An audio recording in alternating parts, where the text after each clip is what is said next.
mempresentasikan hasil buatan kerja dari saya.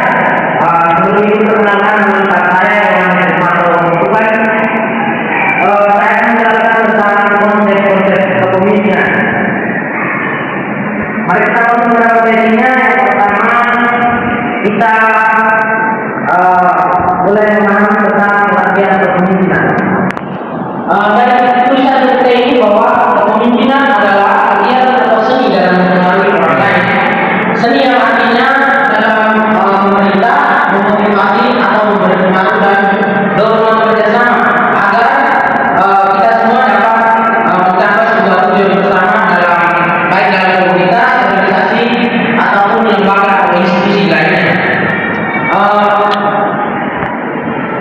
Sama halnya seperti begini, setiap orang memang dikatakan bisa memimpin, tapi kepemimpinan yang sesungguhnya adalah orang yang bisa memerintah, memotivasi atau mempengaruhi serta memberi dorongan kerjasama agar mampu mencapai sebuah tujuan bersama. Seni yang dimaksud adalah seni dalam memerintah. Sama halnya semua orang bisa memerintah atau memotivasi atau memberi pengaruh. Namun tidak semua orang punya seni yang sama seperti itu. Maka kepemimpinan disebut seni dalam memerintah, memotivasi, memberi pengaruh dan dorongan kerjasama untuk mencapai tujuan bersama. Sedangkan mari kita bahas, sedangkan pemimpin adalah kemampuan yang dimiliki seseorang dalam mengarahkan, mengatur atau membina atau menuntun juga mempengaruhi. Jadi pemimpin adalah kemampuan seseorang dalam mengarahkan, mengatur atau membina serta menuntun dan juga dapat mempengaruhi sebuah kepemimpinan. Yang berikut ada beberapa strategi dalam kepemimpinan. Yang pertama tentunya harus memiliki life skill. Jadi pada umumnya kepemimpinan adalah memiliki yang namanya life skill. Nah, di dalam life skill dibagi menjadi dua, yaitu life skill umum dan khusus. Mari kita bahas atau simak secara mendalam tentang life skill secara umum. Jadi life skill secara umum ini dia mempunyai beberapa poin. Yang pertama itu personal sosial. Jadi personal sosial ini di mana pemimpin harus mempunyai ketakwaan terhadap Tuhan, mengenali diri serta mampu mengalami informasi atau menganalisis informasi dan serta bisa mengambil sebuah keputusan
atau mencapai tujuan tertentu, dan juga pemimpin harus mampu menginspirasi orang lain. Yang berikut itu peran pemimpin. Ada beberapa aspek tentang peran pemimpin. Yang pertama itu sebagai motivator, sebagai saya jelaskan tadi, yaitu seorang pemimpin harus mampu membakar semangat. Artinya seorang motivator itu seorang yang harus mendorong orang lain untuk membakar semangat mereka supaya mereka terus bersemangat berkolaborasi dengan baik. Yang berikut adalah sebagai leader, pemimpin sebagai leader. Jadi seseorang leader tugasnya adalah sebagai pengarah dalam mengatur dan memberi perintah serta mengelola dan mengambil keputusan. Yang berikutnya itu sebagai manajer. Jadi tugasnya seorang pemimpin pun harus mampu mengelola serta meminimalisir jalannya sebuah organisasi. Jadi pemimpin di mana sebagai manajer adalah pemimpin yang harus mampu mengevaluasi perbaikan-perbaikan ataupun kelanjutan-kelanjutan yang harus dijalankan dalam sebuah organisasi tersebut. Yang berikut itu pemimpin sebagai role model. Role model ini pemimpin sebagai teladan atau pemimpin yang dapat diikuti dari ibu. Maka untuk itu pemimpin harus memberi pengaruh dan teladan yang baik kepada semua orang. Yang berikut ada beberapa tipe kepemimpinan. Yang pertama itu tipe kepemimpinan otoriter. Dan di mana tipe kepemimpinan otoriter ini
dengan baik di tengah-tengah lingkungan masyarakat, maka tiba ini sangat dibutuhkan di dalam sebuah masyarakat.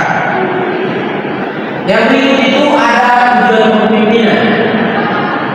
Jadi tujuan kepemimpinan ini adalah yang pertama, bahwa pemimpin harus mencapai target organisasi. Itulah yang disebut kepemimpinan. Jadi seorang pemimpin mempunyai tanggung jawab untuk mencapai target sebuah organisasi, atau target organisasi ini bisa kita lihat dari program atau visi dan misi yang telah ditetapkan dia itu harus berjalan sesuai arahnya. Itu yang dinamakan mencapai target organisasi. Lalu berikut, menciptakan peluang kolaborasi atau kerjasama yang baik untuk mencapai tujuan bersama.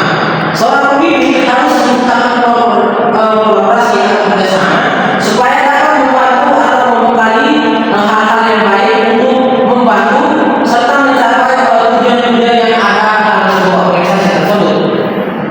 Yang terakhir adalah tujuan kepemimpinan yang